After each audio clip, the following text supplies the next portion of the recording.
Hi folks, how you doing? RussellTrueResults303.com. Check out the website, link in the description box, Mind, Body, Spirit, Fitness. Put in the healing back in health.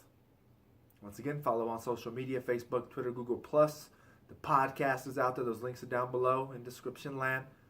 Subscribe to this channel right now. Hit subscribe. Get notifications when all other videos are coming out. Coming at you today with a video on Jack of all trades, master of none, and why you want to do that. So I've also heard it said, in something I was listening to a couple weeks ago, maybe last week, about this 10,000 hour lie, right? Because they say 10,000 hours will make you a master or something along those lines, right? So the study showed that you are more creative when you have boundaries or you know less, right? Because you're going to be way more creative in trying to come up with a solution.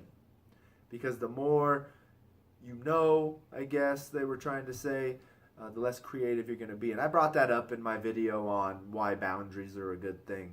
Well, we'll go with that. But when I first heard this concept, it was a gentleman talking about CrossFit. I'm not a big CrossFit guy.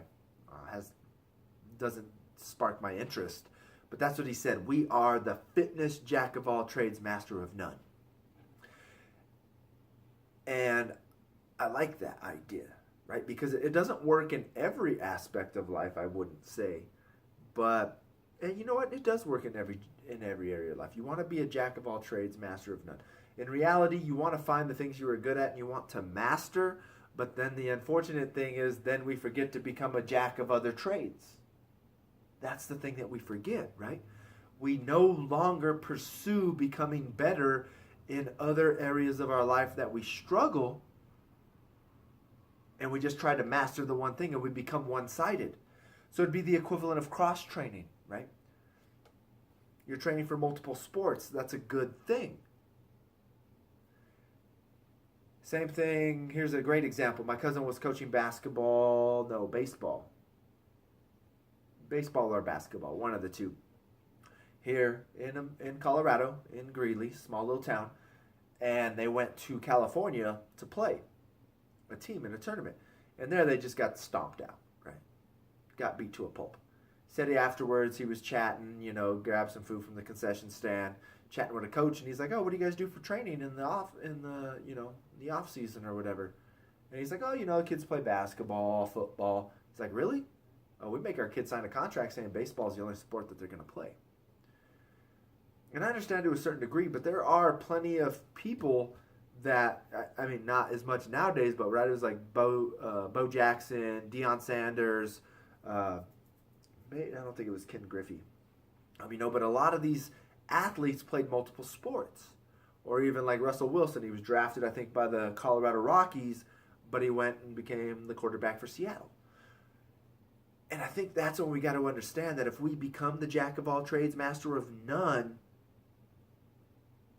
you're more likely to be more successful, right? Because even if Russell Wilson wouldn't have made it as a football player, he would have been able to be a baseball player, right? So either way, he was going to make some money and become successful at something. Now, in my opinion, fitness-wise, that's where CrossFit takes it too far, right? Jack of all trades, master of none, in my opinion, would be, as long as you can perform 10, 15 push-ups, you're fine.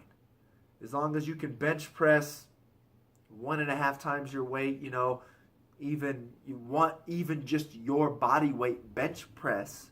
If you're 180, if you can bench press 180 for 10 reps, you're good to go. You don't need to be deadlifting 400 pounds. You don't need to be able to do 150 pull-ups in 1 minute, right? There's no point for that, in my opinion. As long as you can do 10 solid pull-ups, when it comes to survival of the fittest, all I need to be able to do maybe is climb to the top of a tree, right? And most likely that tree's not 500 feet tall, so I don't need to do 500 pull-ups in 2 minutes. It's not a big deal. I don't need to bench press 450 pounds. Who cares, right? I just need to be able to push something off of me if it falls on me, right? Pick something up. Don't need to deadlift 700 pounds. Before I was stuck in that mind thought when it came to physical fitness, right? You do need to be able to run. You do need to be able to swim. You do need to be able to climb. You need to be able to do these things. That's the jack of all trades when it comes to fitness, not bench pressing 400 pounds. Can you bench press your body weight? That's fine. Move on to the next. Don't focus on just that, because that's where muscle imbalances come, tears, all these other things that I'm having to deal with now when I thought it was all about strength, when in reality it's not. Jack of all trades, master of none. Yes, you're great at one sport, but that doesn't mean you should totally prevent yourself from playing others.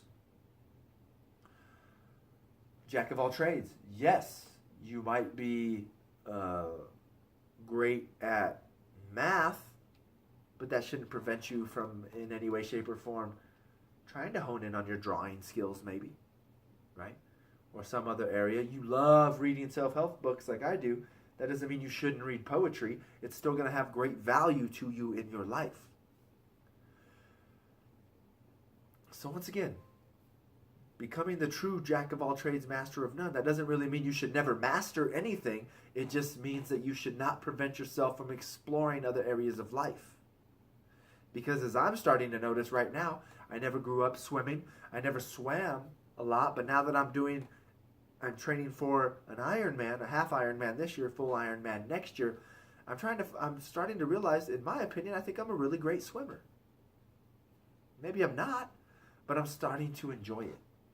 So I wish it was something I would have done from a younger age. Unfortunately, I'm not, but at least now getting out of my comfort zone, surrounding myself with people with different interests, has gotten me to the point now to where I am swimming, and I really enjoy it. I'm cycling. I'm starting to enjoy it. I'm running. I'm starting to enjoy running again. Isn't that something we did as a kid? As a child, you'd run, right? And in reality, you should be able to run. What do you have to run from something, someone? You should be able to at least run 1 mile. If you can't run 1 mile in 8 to 7 minutes as a man, women, of course, it might be 8 to 9, I don't know. But if you can't run an 8-minute mile even, there's problems there. In my opinion, you're not the fittest. So in reality, CrossFit's there, but I think they're still taking that jack of all trades, master of none to an extreme. We need to find that balance in every aspect of life of jack of all trades, master of none. Right? Yeah, you like to grill, but can you take those skills to the kitchen? Or is it just grilling? Can you make a nice soup? Right? Jack of all trades, master of none. Yes, you can shoot a gun when you hunt, but can you bow hunt? Jack of all trades, master of none. So, food for thought. I hope that gives you something to think about. How can you implement this way of life into your lifestyle? And I guarantee if you do these things, you're going to see great improvement in all aspects of life. So once again, I hope this helps. Don't forget to follow on social media, Facebook, Twitter, Google+. The podcast is out there. Like I said, subscribe to this channel. Links are all in the description box. Share and like these videos.